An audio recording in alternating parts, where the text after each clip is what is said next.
The year was 1300. Poland stood divided, not yet a kingdom united, but a patchwork of duchies, domains, and silent tensions. In the hills near Bochnia, nestled among forests and farmland, lay the village of Radolice. No banners flew here. No roads were paved.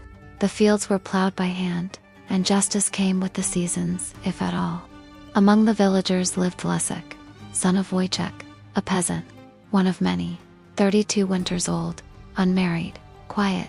He did not stand out, at least, not then.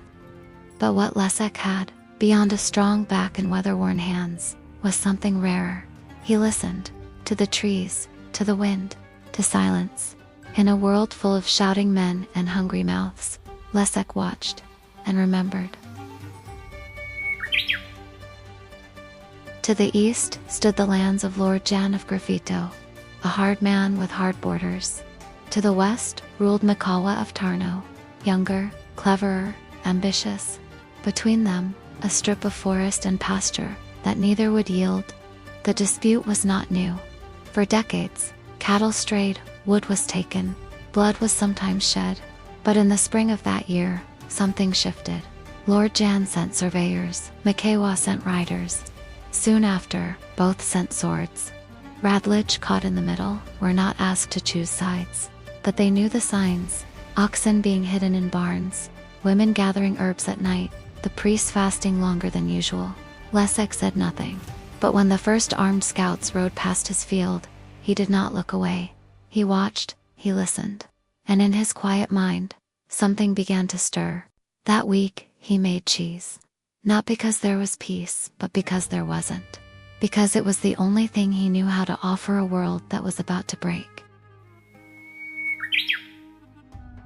By the end of April, Lord Jan's men had pitched tents near the Dębrowa clearing.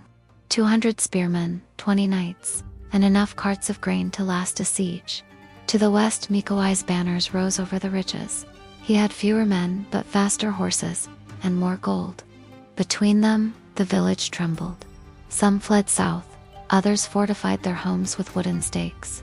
The priest rang the bell each morning, then hid the chalice under his bed. Leszek stayed. He spent 3 days watching the movement of troops from his field. He saw the scouts. He heard the clash of steel and drills.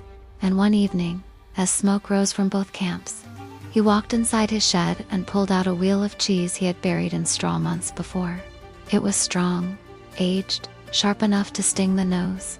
He wrapped it in cloth, placed it in a basket, and at dawn, began to walk. The meeting ground was neutral, a flat field between the tree line and the stream. Jan's men approached first, cautious, armored. Mikołaj's riders followed, curious, with arrows ready. Leszek walked between them without fear. He held the basket in front of him like an offering. When the guards moved to block him, he said only, "This is food for both sides. You don't win a war hungry." The men hesitated. Then someone laughed. Then another. By the time Leszek had cut the first slice, a small circle had formed. Lord Jan himself approached, removing one gauntlet to take the bread. A soldier passed him. Mikołaj was followed, mounted but watchful. Neither spoke first. It was Leszek who broke the silence. "This land doesn't need more blood. It needs hands, yours, theirs, to sow, to build." He looked at both men, and neither looked away. That evening, no swords were drawn. The commanders returned to their camps. The troops ate. The fires burned lower. And when dawn came, both armies began to pack. There was no treaty, no monument. But the border dispute ended that week. Lord Jan returned to Grafito, and never marched east again. Mikołaj turned his ambitions northward. Leszek returned to Radlice. He said nothing of what he had done. But the fields were planted, the peace held, and the people remembered. Some say he lived to old age, never married, never left his land. Others say he vanished into the forest one autumn and was never seen again. But all agree on one thing: he did what lords and swords could not.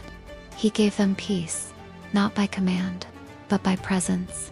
One man, one decision, no sword, no crown, and yet he changed everything. If you'd like to hear more forgotten stories, don't forget to like, comment, and subscribe.